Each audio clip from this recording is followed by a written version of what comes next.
Hey there, everybody. Fresh off the Q train from downtown. Robes and TJ coming to you from the iHeart Studios in Midtown Manhattan.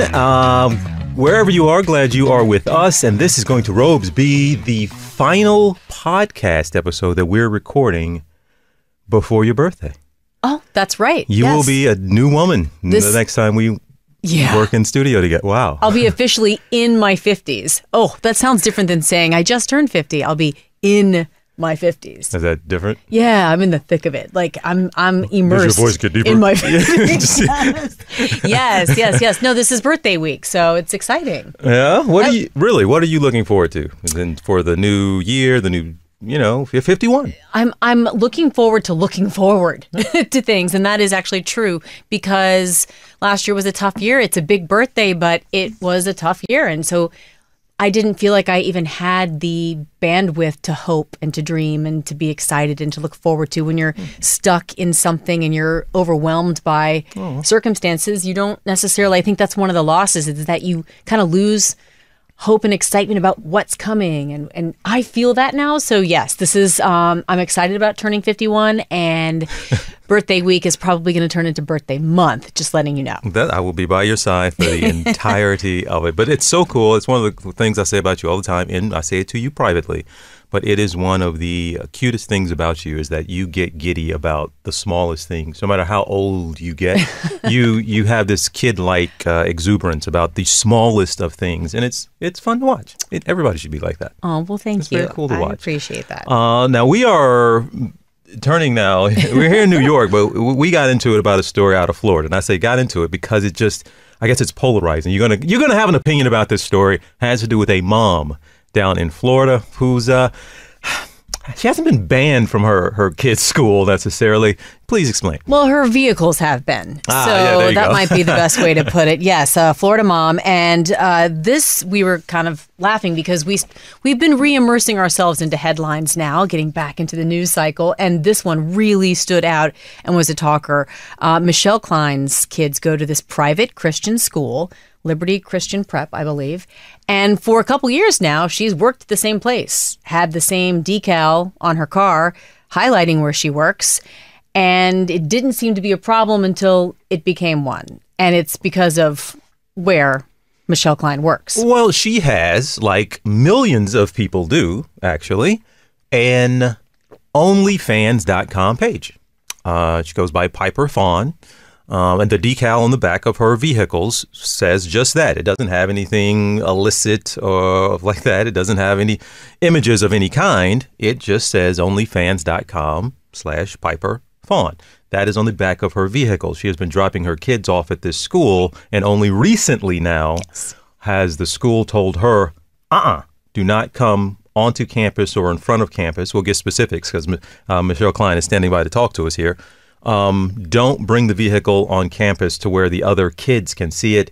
You need to go across the street to drop your kids off. Which Michelle says causes some safety concerns for her with her kids crossing the street. There isn't a crossing guard. There isn't a place where she feels comfortable. So there's several issues at play here. But a lot of people questioning why now it's not okay for her to bring her vehicle on, and what harm does it actually do? Where does the school get to say, hey, this is what we want? And does majority rule here? There's a lot of questions. A lot of people have been mulling around. And so let's bring Michelle Cline onto the podcast. Now, Michelle, thank you for joining us from Florida. What have the past, few days, what have they been like for you with now national, international attention focused on you and your vehicle's decals?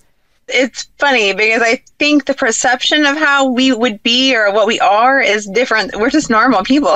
We're just a family of 5 living, doing our thing. And yeah. Okay, let's get some of the timeline right. You how long, first of all, have you had an OnlyFans page of your own?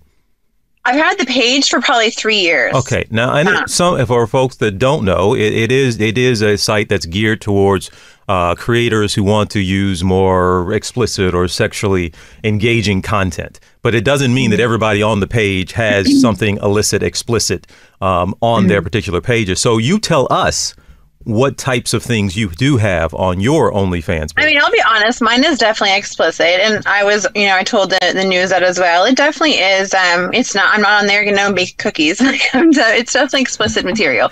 However, I guess, however it can be looked at. I mean, I'm sure there's every point of view we could always give on this. But for me, it's just my husband and I don't have anyone else joining us. Never have, never will. That's not our thing. We're not into swinging or, sharing and swapping. It's just the two of us. And before we got into the site, it was always something we kind of did for fun. Just the two of us. We'd send pictures back and forth, videos, whatever, and then I had, people around me that were talking about it a few years ago. And we were like, I don't know if we want to get into that. So then we would, edit my pictures and I would hide my face, cover my tattoos. And then that just became so much time in editing. And we kind of had this idea and this come to Jesus meeting, so to speak, ironically. And we were like, you know what? Let's just kind of make it to where we're, it's either put our foot in and go all the way or don't. And so we just did it. And then we got the decal probably about a year into. We got the decals on the cars. And yeah, drove for 2 years in the school. No one had an issue. And then all of a sudden. So then at what point did you find out that someone had an issue? How did you find out there was a problem? It was approximately 3 weeks ago, roughly. It was pretty recent. A angry mom sent me a Facebook message. And at first, she was just, saying, I saw this behind your car on Tuesday. It was a couple days prior. And she's like, I don't think it's appropriate for you to put this on there. And my response to her is, basically mind your business. I feel like she was saying, I was livid. I saw it. I had a problem. But she never once said, my kids questioned it. My kids want to know what it was. She never once brought up the kids having an issue. It was just her having an issue. And I feel like, I'm not saying kids don't know what it is, but my kids don't get in there and look in, at cars when I'm pulling up for drop off. We don't have time to do that. We drop off, we're there for 5 minutes and we're out. They don't sit there and look at cars and mommy, what's that? What does that mean? We don't do that. And then in pickup line, the kids aren't there. It's the mom sitting in the car. So they don't see it until I drive away. I really feel like it started from that. Now, how long have your kids have been, you said 2 years. You've been doing drop off, pick up this school for 2 years, right? Without a problem. What are your kids? Yeah, with the tag, yeah. How old are your kids? So I have 3. My oldest is 14. She doesn't go there anymore. Okay. She's homeschooled, does her own thing. She's actually ahead of herself. She's going to graduate in 2 years. She's crazy ahead. Wow. My other 2 are 11 and 12. So they're elementary and then middle school. Okay. Have they had any issues at school? Is anyone picking on them? Have they complained at all to you about it?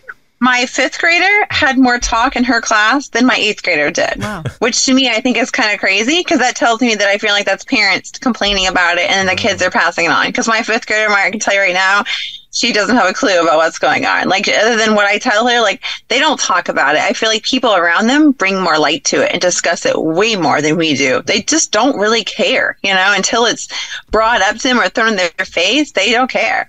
And I've just instructed them, if it gets brought up at school, we don't talk about it. We just say we're not going to discuss it. We just let it be. Everyone's going to have an opinion. We don't discuss it. And so far, it's been okay. Well, that's really good to hear because I was going to ask you, Michelle, how much do your kids know what it is that you do for a living? What do you tell them? And has that changed since all of this? It sounds funny, but the kids, we just say sexy time because that's what they started calling it. So they know that it's sexy time between mommy and daddy, and they know that we like to film it. They do think it's ew, gross, of course, because we're the parents. Of course, they don't think it's funny or love it, But at the end of the day, they know that, and I'm honest with them about what it is, and that's all we really say. And we do have a studio that I do outside of the house, so I don't do any filming. It's not like you walk in my bedroom and there's tripods and cameras and lights set up, There's nothing like that. My house is very normal. We have a normal household, normal daily whatever. When they go to school, I go to work for a couple hours, and that's how I spend my time. So, so far, they really, I had to be honest with them and tell them because I look at things where the delivery of things means a lot. And I feel like if they're delivered this by a classmate versus hearing it from me, it can come out differently and they can have a different perspective on it. So I feel like if I kind of told them ahead of time before it ever got brought up a couple of years ago, you know, when I got the decals on the car, that's when I let the kids know. So, but they handled it okay so far. Michelle, obviously, you're not doing anything illegal. Obviously, the site is up and wildly popular. I read that OnlyFans brought in $5+ billion in revenue from users. I think it was 22 the last time, 22 when they last reported. So this thing is popular. You can make money doing it. A lot of people do it. So that's not the issue. So is the issue, in your opinion, not really a disapproval of the decal, but all of these people are really expressing a disapproval of you and what you do and how you're making money? I think it's funny that just now it's coming out. Like, I understand, if I'll be honest, if I would have had on for a month and I had this kind of blow up, I probably would have taken it off. I probably like, okay, clearly the people are really offended. This is not going to be okay. I got to remove it. But I went a solid 2 years and almost 2 full school years, and no one said a word to me. So why now? I mean, and I've actually had meetings with the principal about completely different things, just grades or whatever, behavior, nothing else, you know, bad. And never once is this brought up. Not one time. And so that's why I can tell the school didn't have the issue. It wasn't the school with the problem. It was the parent that just complained and got her viewers, you know, talking. And ultimately, at the end of the day, I don't care about being on campus. It's not really a problem for me, to be honest, to walk my kids across. Like, I've heard a lot of misconceptions like, oh, you're too lazy to walk your kids across. That's not the point. The fact of the matter is that since August, there's been 3 wrecks right there at this intersection where the people pull out of school. The last one was right before Christmas. Like, a gentleman with a 7-year-old in the car got T-boned, and it was a pretty severe accident. So my thing, and there's multiple neighborhoods nearby the kids walk from. So honestly, it's not even just about my kids, because whether I'm there or not, that's irrelevant. I just think there's other kids that are here that we should at least in place like a pedestrian crosswalk, something along the lines right here. You know, they do it in downtown and they do it in bigger areas all the time. Why? How hard would it be to put the little flashing light where, you know, recognizes someone there and people stop and let a kid cross? What has the school specifically told you? What do they want from you, and what have the conversations been like? So other than the first couple emails that I got, just basically telling me not to come on campus, I haven't heard anything since the broke out in the press and everything. We haven't discussed. I've respectfully not even mentioned like the principal's name. You know, I'm not out to badger them or to complain to them. And honestly, I didn't ask for this fight. Like, I just feel like I've come 3 years into it. Why back down at this point? You know, if I back down at this point, that's like everything I've ever done, all the hate I've ever put up with is for nothing. So why not? Like, I'm not going to stop now. You know what I mean? I've already had it out there. So now I'm not going to quit just because one mom got mad and got offended. But there is other issues, you know, I think that are deeper for her. I think hers honestly started out with she supposedly had been complaining about this for a while. And I just got told 3 weeks ago. And that's what she was telling me, you know, you've been asked multiple times to take this down. Well, no, I haven't. I mean, I have the one email that got sent literally approximately 3 weeks ago. And it just said, we ask that you don't bring your car on campus anymore. And then the words they used were it was causing disharmony in the school. So... That's what I was told. You mentioned this other parent, this mom. Is this someone you had a relationship with prior to all this happening? I had never met her or knew of her.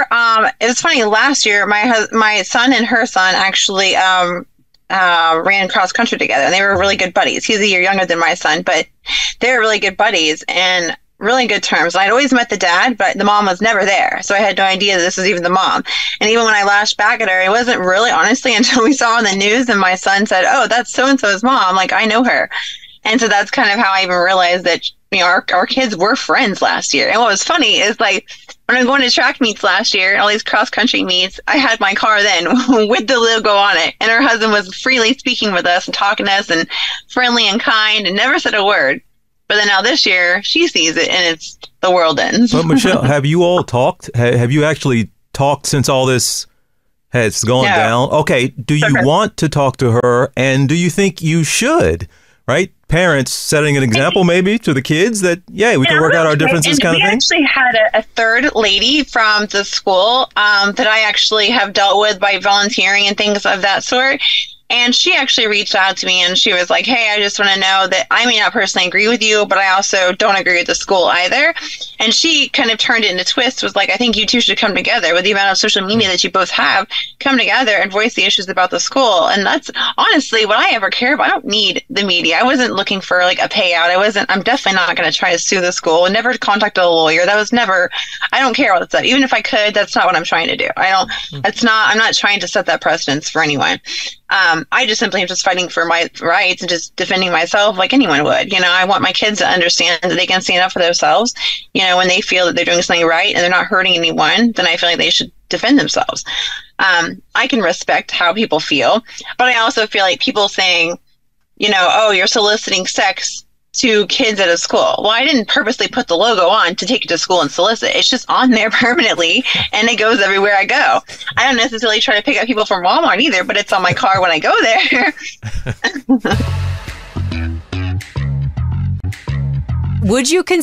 Did you consider at any point saying, all right, I'll cover it up when I pull into school? Was that something you ever even thought you might do? I mean, when I first had last year put it on and I drove in, I honestly was prepared for this kind of backlash back then. I was prepared for right away be like, whoa, people like, why you're not, what's going on? You know, and then I probably would have just removed it because it would have been a media issue. But now the fact that it's been so long and now just one person just wants to say something, and I don't know, I guess I'm being defensive. And to be honest with you, it's really not that much of an issue for me to walk my kids across the street. I don't really mind doing that. That's not the point.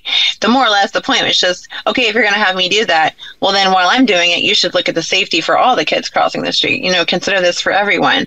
And it's like, if nothing else, if all this hate that I'm getting, if it comes out to where they do put some kind of safety there for the kids to cross, then I feel like I've done my job, and I'll take the heat for that. You know, I don't care. Like, ultimately, that's what's saving the kids. You know, Michelle, what does a win look like in this situation? And it doesn't have to be a win, could just be standing up for yourself and not backing down. But I mean, what is a resolution between you and the school, or even you and the school and this particular parent? What's a resolution that you would feel good about?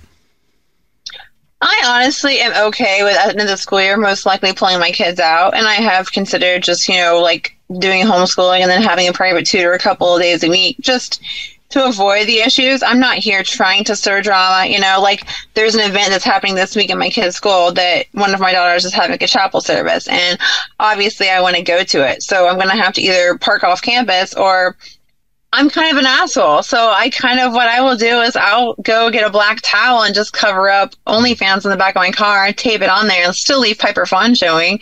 And then I'll go to the school and I'll participate, and then I'll leave. But then it's not showing a link. It's just simply showing a name. So, I mean, I'm kind of that jerk. I mean, you're my kind of petty. That's my kind of petty. I love it. I am. I was tempted, honestly, to get a T-shirt made and just say Piper Fawn across the back with no logo, just my name. That's funny. But it's like, I'm sure I'm already going to get hates from hell, you know, awful looks when I walk in there to this event this week. So, but at the end of the day, like, I don't walk in school wearing hoochie clothes. You know, I don't portray myself as trashy. Like, I wear normal things. I'm modest. I don't try to like show my body off everywhere we go. It's not like that. It's basically, this is something, yes, it's been advertised to be a big deal, but I don't openly just show everything. You know, I'm not open with myself in that way. So it's like, work is work. And then when I'm with my family, I'm normal. I'm a mom. Like, and I think that's a misconception. People think that I have this portrayed, you know, character, and I show it all the time, but I can separate the two. And I think that's why people don't realize. I was just imagining, I mean, I know you were kind of going through it in your head too, what it'll be like now. So yes, maybe you cover up part of what you have to cover up in your car to get into the actual school area. But when you're physically there, what are you anticipating? I mean, from the other parents? No, I think it's going to be awful. I think it's going to be super uncomfortable. Yeah. I'm not one that ever likes confrontation, but also if it comes to me, I will handle it if I need to. I'm not scared of it. I won't back down. I'll defend myself. And I've always told my kids, even when you're wrong, I'll defend you the best I can, you know, because that's what I'm your mom. So I believe in defending our rights and what we feel is right. And I'm not saying like go crazy, like hire a lawyer type, get my rights, you know, whatever. But I just saying defend yourself when you need to. I'm sure it's going to be super awkward. I'm sure I'm going to get a lot of looks because people just recognize me. And if they don't have to, even if they don't see the car, they still recognize me. And at the end of the day, I'm here for my kids. So, I mean, and I was laughing last night. My kids are doing like a little dance thing on Guitar Hero, whatever it is, on the TV. And my parents were over and we're watching them and they're playing like life is normal. And I looked at them and I said to my parents, I'm like, it's so funny because if you ask anyone else, my kids are traumatized and just horrible and just have this terrible, emotional distress right now. And that's really not it. Like, look at these kids, like how happy they are. Like, they're fine. They don't care about what goes on until people give it life and bring it to them and talk about it. It's like, and that's what I want. I keep trying to say is like, the more it's brought up and made about a big deal, the bigger it's going to last and the longer it's going to continue. And like the fact that my 5th grader got talked about the next day with her friends and my 8th grader didn't, I'm like, that tells you right there, that's parents talking. Like, they're making it worse. They're saying they don't want me to bring it out to their kids, but then they talk about it in front of them and they're doing it, not me. Michelle, what is, I still, the part about it being super awkward at an event for your kids now, again, people around town have known. They knew about your site, but you think now, just because the news is out there, they've been aware. We all been to PTA meetings. People buzz, they talk, they gossip. Everybody's known this. So why would they be giving you looks now just because it hit the news? That's what I'm saying. I don't know if it's because too the news has betrayed it, and people look at it as like I'm just just out to get a buck, and I'm trying to solicit my kids or exploit my kids to make a buck, and that was never my intention. When they contacted me, I could have just backed down and said no comment, but I chose to defend myself because yes, you're right. It has already been out there. It's already been on my car. It's not a new thing that I'm just like trying to see how it goes. Like, it's been there. So I was never out to make a buck off of anything, but I just felt like I needed to defend myself. Because it is a Christian school. And I'll assume then you wanted your children to have Christian values as a part of their learning. What do you think the takeaway for them is watching all of this happen? And what do you want to make sure they know as their mother? I mean, that's got to be a tough spot to be in. Absolutely. And to be honest, to give you a little bit of backstory, is the church that's affiliated with the school, we actually attended that church for a long time.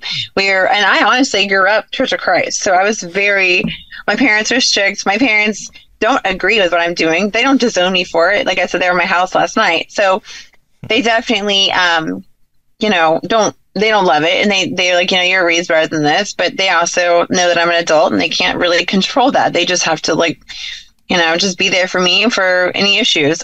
I realize it's a school and I know there's kids. Like, I recognize all of that. But in the day, like you said, it's just a link. I don't have an explicit picture up there.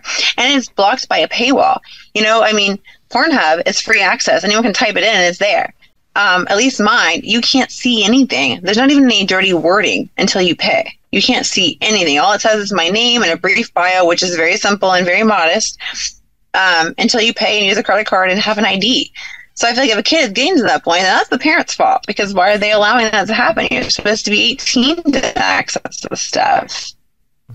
All right, Michelle, this is the point where I'll let you speak to the folks, because folks they're listening to this. There are some in the camp of saying, lady, come on, just take the thing off the back. It's a school. It's not a big deal. Even though it doesn't say anything explicit, it is still the advertisement sending people to something that does have explicit. Come on, lady, just take the thing. Okay, talk to those folks for a moment who say, we can solve. Why is it not okay to just, cave and concede that some people don't want to see that around the school? And I respect that. And that's why I've had no issue parking off campus and just doing what they ask. I realize they don't love it. So that's why I'm not fighting, trying to say I want to be on campus. I want to do it. I've just respected what they've asked. I've never gone back and forth and argued with him. I just have said, okay. And ever since he asked us, we've been parking, off campus to do so. And again, as a mom, and maybe prior to not being in this and not having the different perspective on this that I do now, I can't say that I would disagree with these women and the parents that are feeling this way. I can't say that I wouldn't have been the same thing, like, really, but I also am not the one to run my mouth. And really, I also, at the end of the day, I kind of tell, like, well, it's you do you, that's your thing. But so I don't disagree that they feel a type of way. I'm not knocking them for having that feeling. I mean, they're entitled to that, just like I'm entitled to feel how I want to feel. And again, I was never there to push it on anybody. It's just simply, it was on my car because I do drive around a lot, and it is good advertising. It was never meant to affect the school. It was just done to just benefit my business, and like I said, this has been on there so long, and it's just funny to just now come out, to now be a problem. Michelle, how's business now? Really good. Really, really good. And that's what's funny is because one lady made a comment on one of the news posts, and honestly, I don't really give into those. I just ignore most of it. I don't pay attention to the comments, and I know people are going to hate, and I've prepared for that. I mean, it's been pretty brutal about you're such a terrible mom, you're disgusting, and okay, I'll take it. The funniest thing is, I don't know if I can say this on your podcast, but they'll say, you're a whore. I'm like, well, technically that means if I sleep around multiple people, and I'm not. I'm only doing it with my husband who I'm married to, so technically that's not the proper term. But if you want to say trashy, say trashy. But you can't really call me that because I'm technically not that. Get your insults correct. Yeah, exactly. If you're going to call me something, get it right at least. But my thing is, they keep giving it life, and it just keeps going. And it's I obviously didn't expect that, plan on that. I simply was just coming to defense to my own self. I had no idea, what it was going to become. I mean, I had an idea I would obviously get an increase, but never what it is. I didn't expect it. How big of a one? Now, Can we ask? Can we ask how big of an increase? I can say as far as I would say, as far as money, it's several thousands, like more than quadrupled. Okay. Yeah. But you can tell how many new subscribers or new views to your page. Again, I'm not sure. Listen to me, I have no idea how this works. But I actually don't. For subscribers, I went from a few hundred to several thousand. Oh, wow. Oh, so wow. To give you an idea. Oh, that's a big deal. Yeah. Okay. Yeah. And then yeah. It's crazy. I had no idea that it was going to be like that. And right. I mean, again, I wasn't out looking for a buck. I mean, I know people say oh, this is a publicity stunt. She planned this, but I really didn't. I just it came at me about needing something, and I went back and defended it, and it was oh, no, I'm defending myself. And then before I knew it was this huge news story. I didn't really realize it was going to take such life. Exactly. She planned it. That's a long game. 2 years this has been in the making. I'm curious, is this your only source of income? Explain to us how much you count on this page to pay your bills. So it's always been an extra. It's always always paid my studio bills. So it always would cover my studio rent, my utilities there, anything I needed there as far as furniture, lighting, upgrades, everything there. And then it's always been extra. So technically it would always pay that and my house mortgage as well. So basically just kind of covers all my big bills. So then anything extra that I make as far as, because I do cut hair as well. I've been cutting hair since I was 16. So I do that as well. I incorporated some topless haircuts. So that kind of took a life of its own and made some money. I did a few events actually with Trucks Gone Wild, sponsored me, and I did some events with them and did, some in a tent outside. I had to have covered up, whatever. But yeah, I've done things like that. And so that's definitely helped too. So it's not my main source that I rely on. I mean, now I could definitely just rely on it, but I haven't ever. I've always had, I like to not have my eggs in my basket. I like to always be hustling and kind of doing multiple things and always just be on my toes. My husband does AC work for a living as well. So he has his own business doing that. So we kind of just dabble in whatever. We don't, I don't ever want to count on one thing and just expect that other people's desires are what's going to basically pay my bills, because I know any day that could be over and tomorrow that could be done. So I don't try to depend on that and expect that it's going to be there forever.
Michelle, you said something earlier when referencing your parents who were at your house. You said, of course, they love you, love the kids, love the family, all this, and even though they might not agree with what you're doing, but you used the phrase "raised better than this." You said you had a strict upbringing and going to the church. I was going to Church of Christ, and your kids now, you chose to have them at a private Christian school. So how do you, and how does anyone reconcile, right, the family members, or even maybe somewhere in your own mind at some point in recent years would have looked at someone doing what you're doing and said, "That's not for me because I was raised better than this," right? People who look at you and say, "That's not what you should be doing." Even having kids in the house, how do you, and help me there, I was raised in the church as well, but how do you kind of reconcile those two worlds of yours that are kind of certainly colliding? So growing up, I was raised Church of Christ. I was in church 3 times a week, Sunday morning, Sunday night, Wednesday night, and there was no missing it. And if we were out of town on Sunday, well, we had our own little church service in a hotel room. Like, we didn't miss it for the world. So if anything, when I turned around, 1920, and I kind of moved out of my parents' house, I did get out of the church a little bit because I felt a little like so pressured for my whole life of always being in it. So then I was like, obviously, as I had kids, and I wanted them to be a part of it because that was my childhood growing up and it was important to me. So when we started attending this church probably 6 years ago, we weren't doing this. We were just fully into church and we were just both working normal jobs. I was in a barbershop cutting hair. He was working for an AC company. He actually took care of the air conditioning for the entire school in the church. My husband did at one point. So, and that became an issue. Yeah, that obviously didn't last. Once that kind of went away, that's when I kind of had a little bit of an FU attitude and like, okay, I'm putting a decal on my car. Like, that's kind of how it started because I felt like he got a little pushed out and I didn't like the way it was handled. So if you wanted the true backstory, that's kind of how it starts. Then we stopped. Wait a second, Michelle. That was a very important detail that you just... I don't ever told you on that. You guys got the first scoop on that. You're telling me this whole thing started as a kind of a beef, if you will, between you and the church, and you just kind of did it as an FU to the church. Yeah, I mean, not like to the church. That sounds bad. I don't like to say that. But definitely to the school, because ultimately what happened, without getting super long-winded about it, basically the headmaster didn't have much of a backbone. So when he was told to basically kind of push my husband out, so to speak, again, pre-OnlyFans, pre-decals, pre-all that stuff, we were fully going dedicated to the church, in every event they had. We were doing everything they could, just super involved. Going to little life groups, the preacher's house, just very, very much included. And I mean, even when I had my boob job a couple of years ago and the preacher's wife brought me food to our house for dinner. So it's like we were very close. Yeah, I know. You have great stories, Michelle. I know. You guys are hearing all of the dirt.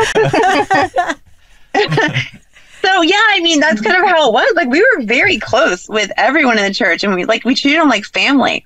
And to be honest, there's even more backstory. Before all this even started, probably about 3 months ago, my husband and I just reached out to the preacher, even though we weren't going there anymore, and just kind of asked for some, just couples counseling, just because it's healthy and good. And we figured, why not just make our marriage stronger? He ignored the text, waited 3 or 4 days, and then passed them on to someone else. Here's a number of someone else you can call. So again, I felt very okay, F you again, I felt a little bit shit on, sorry for my language, I don't know if I can say that, but I just didn't like the way I was treated. And again, I know everyone has a type of feeling about this. So yeah, I guess that's where it kind of started. They pushed him out of the AC work. And so I was like, okay, decals in the car. But then still nothing was ever said. They let it go for 2 years. And then finally it takes a mom to say something. Michelle, let me ask you this. Do you consider yourself a Christian? I do. I mean, because here's the way I look at it. In God's eyes, the way I was always taught and the way, I always grew up was that a sin is the same. We as humans and in real life, we have different levels of, what's bad. And some have consequences in the law. And you break the law, you kill someone and you go to jail. But I also feel like I've learned in God's eyes that a sin is a sin. Whether you lie or whether you shoot someone, you're still, in God's eyes, an equal sin. So I realize what I'm doing is sinning in God's eyes. And according to the church and Christian beliefs, I recognize that. But I also, at the end of the day, when you get on, online and maybe talk ugly to someone or judge someone online because of what they've done, well, that's sinning. Well, you lie to someone, well, that's sinning. We can sit and go all day long about what you've done wrong or whatever, and in God's eyes, what's bad. But that's where the problem is us as normal humans, we judge each other. We definitely, oh, you're doing it worse because that's worse than what I'm doing and things like that. Well, and, Michelle, I was going to ask you how you for other fellow Christians who don't think you could be a Christian and at the same time do what you do for a living. TJ and I just looked at each other when you said, I know I'm sinning. What is the actual sin that you're committing? I think, biblically speaking, I think pornography in itself would probably be wrong if you're looking at it from the Christian aspect. The way people are looking at it is like, well, it's the privacy of your own home. You should keep your sex life with your husband private. You shouldn't share it, you know? So I guess that would be where they would come from, the Christian aspect of what's sinning. I would think they would say that, well, you're selling pornography, so that's not okay. But that's my thing. I could see them being this upset if I was like, had a slew of guys on there or something. But that is, it may sound stupid or hypocritical to say, but my husband and I both agreed when we got into this that we are going to keep our morals. You know, we weren't going to be crazy. And like, sure, there's been tons of offers to make money and do other things and get thousands of dollars doing other things. But we've always said we're not doing that. I'm not going to stoop down to anything just for money. And that's why it's so laughable that this whole thing has been made to look like I was doing it for a publicity stunt. It's like, it really wasn't, because I've had multiple ways to make lots of money and doing this, and I've always turned it down because I always wanted to keep my morals intact, and we've always agreed that it's a him and I thing and that's it. Has there been anyone from the church or from the school that actually embraces you, who, even if you can love the sin but not you can love the sinner but not the sin, I guess, but is there you're not getting any support from really? Okay. Are you in church? Not one single person has reached out. Not even my sister. My sister's heavily into the church. And her and I don't really speak, but she hasn't even reached out to me. And I just laugh because I'm like, she claims to be such a better person than me as all these other people. But I'm like, but if you call yourself a Christian, wouldn't that be your Christian duty, you know, to kind of reach out and say, hey, you know, I love you. I don't agree with what you're doing, but I wish you would do better. And I'm thinking of you, or I'm praying for you, but no, nothing. But Michelle, you all are still in church regularly, you and your family? So we're not going there. No, not as often. We definitely cut that back. Okay, prior to even all this. Okay. I guess that's the point. What do you do there? I'm surprised to hear that, to be honest with you. And I think a lot of other people might not be surprised to think that folks who are doing good work or who shout it from the mountaintops how good they are and how great a Christian they are sometimes the first to reject you. Right. Jesus, if we want to go back to Christianity, Jesus was hanging out with the tax collectors and the people who people considered unseemly, the prostitutes, the sinners. So, you know, that is the cornerstone of Christianity, is to not judge and to love everyone. And you can disagree. You don't have to accept, but you do love and you do welcome people. So we hear you. We hear you. We were both raised in faith. Yeah, I was just very surprised to hear that. I saw your face immediately when I was asking the question, that as soon as it started coming out of my mouth asking the question, you were shaking your head. Like there was like it's definitively nobody. Yep. Well, and that is surprising, because I'll be honest with you. I mean, how I was raised, and if I was actively in the church right now and I heard this, I probably would reach out to someone, and I would just say, you know, if I was more heavily into church, and I would probably reach out and just be like, you know what, I'm saying a prayer for you, or I'm thinking of you. You know, and that's kind of like all, and that's kind of how my mom and dad have been. You know, we don't love what you're doing, but we love you, and we love your kids, and we love your family, and we're going to be here for you no matter what. And you know, we're here for you as long as the kids aren't in harm's way. The moment they are, you know, we will step in. And that's kind of where it's at. And that's all I need. Like, I'm not asking for everyone to agree with me. You don't have to love what I do. You know, there's always something about someone else that we don't like what they do or whatever, but that doesn't mean we have to hate them. You know, you mentioned your sister as well. You all haven't really been speaking before this or since you started with OnlyFans? So it was really funny, a situation with her. Probably 2 years ago, give or take, probably even before the decal, possibly. She had asked me to go to dinner one night, and I said, okay. Well, I knew what it was about, because her and I just don't really have dates, the two of us. I mean, we definitely spend time together as families and events and get-togethers, you know, whatever, holidays. But we really don't have one-on-one. So I knew when she asked me, I had a good feeling it was about this. And it was. At that time, I had a Snapchat, which I don't have any longer, but I had then in the local the local fire department, I guess, had found out about it. And they were talking about it. Well, her husband works for the city of Tavares. Well, it got back to him pretty quick. And then she's like, it's embarrassing that he's going to the fire department to just talk to people. And they're saying, hey, check out this girl. And he's like, well, that's my sister, like my sister-in-law. So that was obviously an awkward situation. But when she told me, I laughed because I was like, okay. And I think she thought, like, if I knew that she knew that I was going to, oh my gosh, I'm going to stop, and I had to accept it a long time ago that when I started doing this, it was going to be out there. I had to just be okay with that. I had to just accept, it is what it is. But yeah, so that was the first time we had an issue. And then I just basically where I left it was like, well, I'm not going to stop. I'm going to do this. And then her thing to me then was like, well, what if you get someone's angry wife coming after you? Or I'm like, that is always a possibility. All right, that is risk. It's definitely risk I considered when I got into this. But we really don't speak since then. We've never been super, super close, but we've always gotten along. We've always communicated. But yeah, I haven't heard from her in months. And really since then is kind of when we really did take a turn.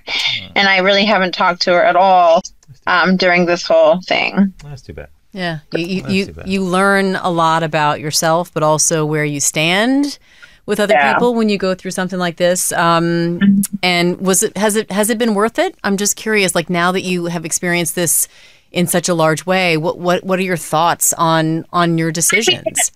Honestly, like I always felt like these parents felt this way about me. I always felt like they were kind of like pissy and just like, I don't really like her and judgy. And I've never been on like the PTA mom to go sit in a meeting anyway, so that's never me. I will always go to an event. My kids have a field day or a chapel service or an award. Like I'm going to be there unless they force me out. No matter what, I'm going to be there. But I don't go, prancing around trying to get attention. I definitely don't really volunteer anymore. I just kind of avoid all of that stuff, because I'm not trying to cause issues and, as they would say, disharmony in the school. But I mean, yeah, I kind of already expected they would do that. But I mean, as monetarily speaking, yeah, it was 1,000% worth it. I would do it again. And so far, my kids have not been affected in any way. They don't come to me and act like they hate it. They're miserable. Like they haven't really, they'll come home, they'll maybe tell me a little bit of things. Like my fifth grader, she was like, oh, so-and-so was talking about today. And I was like, what did you say? She's like, I just told them to stop talking about it. She's like, they're just mad because they're afraid their mom won't let me hang out with them because they know what you do. And I was like, well, that's a risk. But she didn't really spend long talking about it. She quickly moved on. And they have not really voiced it to me at all, like that it's a problem to them. So I would say so far, I'm fine with it. Now, I definitely think if he had, if they had any issues or if they were really like struggling, then I definitely have a different opinion about that. But so far, I can say, yeah, I mean, it's been worth it. If the adults in this situation could come together and agree that there's a lesson for not just your kids, but all the kids at the school to come out of this, what lesson do you see that kids, all of them at that school, could learn from what the adults are currently doing? The main problem is with the mom who has got upset, honestly, the issues go way deeper. And that's why I was saying that the third mom that had kind of stepped in and kind of voiced me, and she was like, you guys should go together and really team up on this issue. Because what it stemmed from was she was complaining about this issue for a while. And apparently nothing was done about it. I don't know how long. I just know 3 weeks ago is the first time I got brought to me.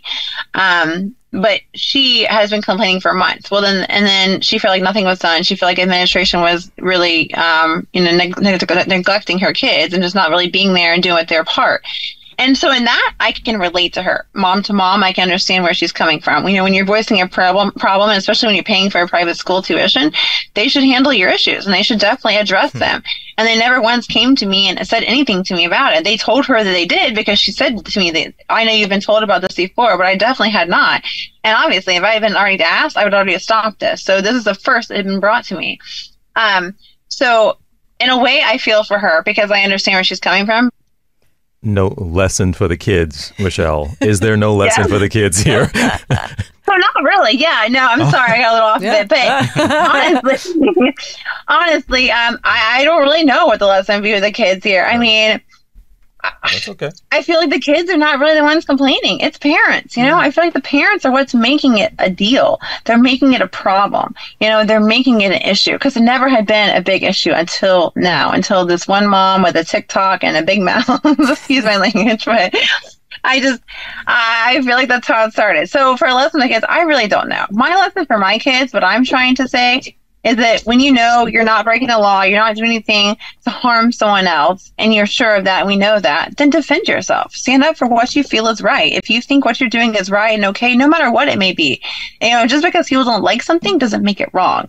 And let's be honest, I mean, without sounding too cliche or cheesy, but typically when you're like making a big deal about something or you're out there, people are going to hate on you because they just are mad because they're not able to get out there or do what you're doing or whatever it is. So I feel like if you're being hated on, it's because you're doing something right. Everyone's gonna, if you're not making the scene or not doing anything exciting, then people aren't going to talk about you. And not that I'm wanting that. I don't mean to sound like that, but I feel like, I don't know. I feel like there's so many people that get offended so easy these days. And I feel like if we just back down to everything everyone says, then like what kind of person are we making ourselves? And I want my kids to stand up for what they feel is right. And as long as, like I said, as long as it's not illegal and you're not breaking the law, you're not hurting someone, then do what you feel is right. To like back up yourself. Don't let someone talk you down and push you away or push you down because they don't like what you're doing. Well, Michelle Cline, we really appreciate your time. It was fascinating talking with you and hearing how you got to where you are and what your life is like now. So thank you so much for coming on the podcast. It's Michelle, but also Piper Fawn, right? Want to make sure everyone knows your And by the way, I just want to say, at 51, holy cow, I hope that I have genes that are half as good as yours. Well, thank you. Word. Thank you very much. I appreciate that. I was hearing that. I'm like, wow, no way. Thank you. Michelle, thank you so much. My husband's sneaky and trying to like peek around the camera now to see what I'm looking at. Oh, I'm here. We didn't know he was there too. Oh my God. I got to see this good looking woman. He's been sitting there quietly this whole time, Michelle. You should have let us know. That's funny. There he is. Well, really, and I hope, I guess everything, your husband's there now and we can hear his voice, but I assume, man, everything she said, you pretty much agree with. But you know what? How has it been for you knowing a lot of the negative attention has come the direction of the woman you love? The attention is, it's hard to wrap your head around in the beginning. We've been doing this for like 3 years now, so the attention's always been there. But now since the media's got a hold of it, it's nerve-wracking, but also exciting. And I don't know. I mean, I guess you could say we got our 15 seconds of fame, but it wasn't at the children's expense. That's the biggest thing. There was an issue at the school. We tried to bring it to the attention. We never had a resolution. And then finally it just took one angry parent to just like not want to see the stickers anymore. And I'm sure she's already said it. The stickers have been on both cars for well over 2 years. And we've been in and out of that parking lot 2 or 3 times a day, as long as school's going on, and no issues. But I don't know. But as far as the attention, it's, I don't know. It's good and bad at the same time. With all this coverage right now, she's on her phone 24/7. So I guess that's the downfall. Sometimes I don't get the one-on-one that I want late at night because she's so busy all over this phone, you know what I mean? Like, yo, get the phone out of your hand. Let's go. Let's make a video or something. Come on, get that shit out of your hand. Oh, yeah. Sexy time. We heard all about sexy time, I think is what she called it. You all are smiling and I know it's a lot and people have their opinions, but you all seem to have each other and have it together and know what you want to do. And so you all keep doing your thing, but thank you for taking some time with us. All right. Absolutely. Okay. I appreciate it. Thank you guys. I appreciate it. It was nice to meet you. Good to meet you. And well, at the end of the show here, we often give our Instagram account. You can find us at Amy and TJ Podcast on Instagram. But we know that's probably not the first place you're going to go this podcast. You're going to go to onlyfans.com/Piper Fawn. That's it.